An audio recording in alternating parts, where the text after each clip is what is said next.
Hi, my name's Jessie, and I wanted to make a video just kind of summarizing my testimony story. I had created a writing of it, which is about 40 pages, and I know that's a lot to read. But I still wanted to be able to share my testimony with you all in a way that might be easier to just listen to.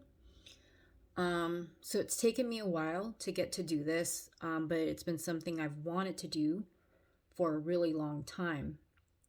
And I'm not going to go word by word with everything I've wrote, but I did just want to talk about some things that I've been called to really share about certain parts of what I've gone through because I feel like there's a lot that may be going through these things right now. And because part of my testimony is talking about how my faith and belief in God being my salvation, what really saved me from everything I was going through at a time where I doubted it, but He showed up anyway. Might be just the encouragement you guys might need if you happen to be going through this as well. So I'll start off just generally saying I have experienced so many things in my life, starting from a very young age, about 8 or 9. And it hasn't ever really stopped. What I'm saying is, I was experiencing a lot of things that people might call supernatural. I had seen things.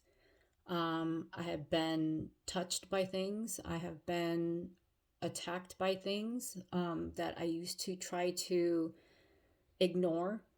When it happened when I was very little, I remember talking about it with my sisters and my parents, and right away I was conditioned not to talk about these things anymore. There was that saying that if you don't think about it, they won't happen. Not true. There's that other saying that if you keep talking about it, it'll get worse. Not exactly true either. While there is some truth to that, I would say that's not really how I experienced it directly, because I never wanted any of this. I never thought about these things, especially being so young.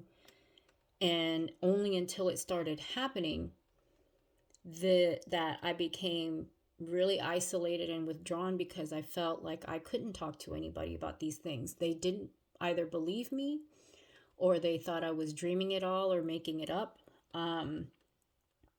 or they would make me feel like I was bad because I was seeing these things or experiencing these things. So I had stopped talking about it altogether, but I did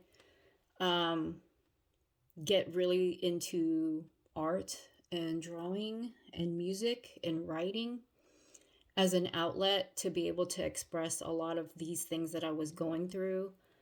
And then sometime in my tween years, I really got connected into the Bible. I really didn't know what I was doing. I was just kind of following these Bible study books and highlighting stuff that it told me to highlight and answering the questions, and it would just like jump around. And so while I was getting some exposure, it wasn't exactly complete. But it was around that time, I was about 13, when things really started to escalate as far as what I was going through, that people really had no clue. From growing up in this way, I was able to kind of mask a lot of what I was going through, and people thought, I was just okay. It was normal kid. Typical, did good in school. I was still kind of quiet. I wasn't very sociable with other people because it was just, I had this shell around me that said I could never be my real self or tell anybody about the things that I was going through to the level where you should be able to have that comfort, to expose who you really are and all of the things you've experienced and, just question things. I just never had that.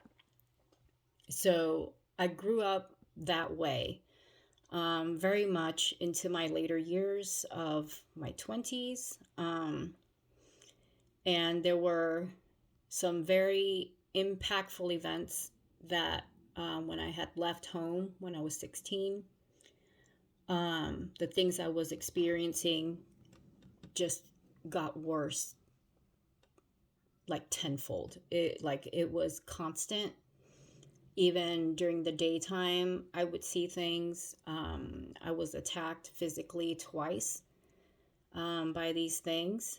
I'm not going to talk too much about what they were specifically.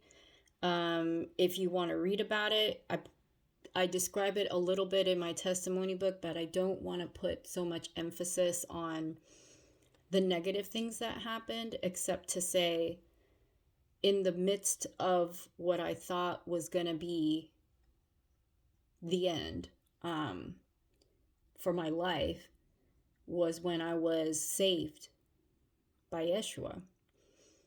And even though I didn't have the understanding of what that meant to me at that time, now that I have grown in my journey with God and reading the Bible beginning to end, as Nathan has said many times to do, it's really strengthened and brought a translation of things that I didn't understand back then. I understand it now.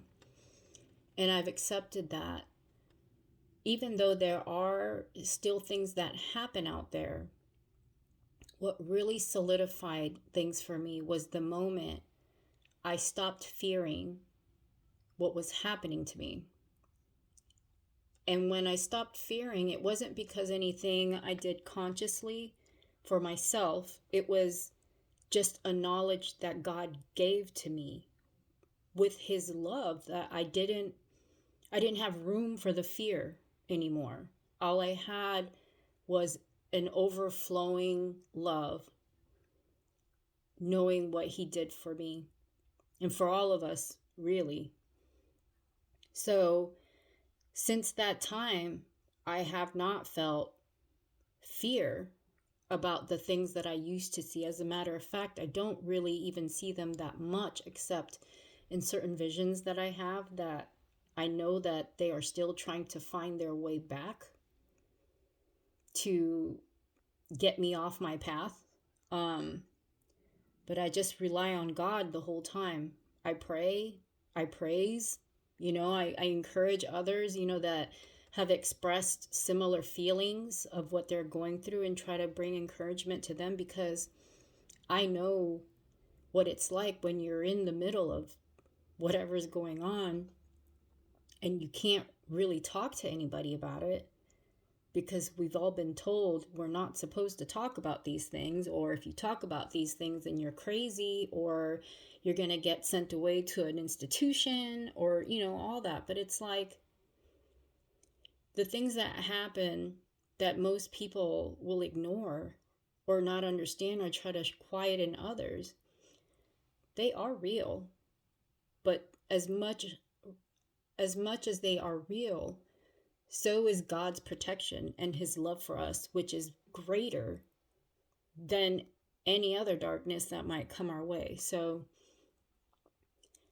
I'm going to try to find the PDF of my testimony story in case you guys ever did decide you want to read it and you have like 20 minutes to kill. It's like 40 pages, but it just explains things a little more than what I can in this video. I'm not very good at doing these video things, but I did promise that I would do at least this,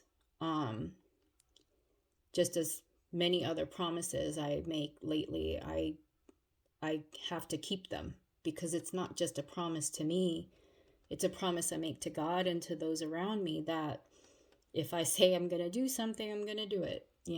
I have to be accountable for for the things I speak out loud and in my heart. So here it is.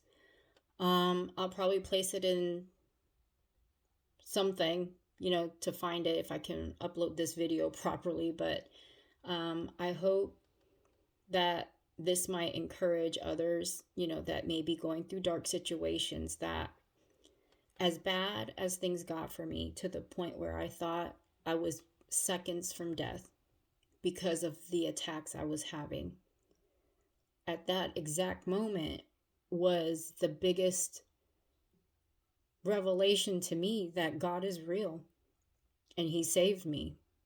And I know that there is some purpose, besides what I understand. I'm never going to understand a lot of things that happened or what they mean, but that's okay. I'm not searching anymore as intently as I used to try to find answers and meaning into every little thing. A part of me still does, but I'm okay with the fact that I may never know. God knows. And that's all that matters. So I hope this helps. And if you have any questions for me, even, with just this video or with my testimony story, if you've read it, you can message me. I'm not dismayed or swayed any way or the other about what people's opinions would be. Not anymore. That's not important to me right now. I love everybody.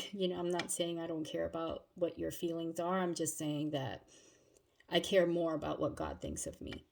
So that's it. So if anything, I'll talk to you guys later. Bye.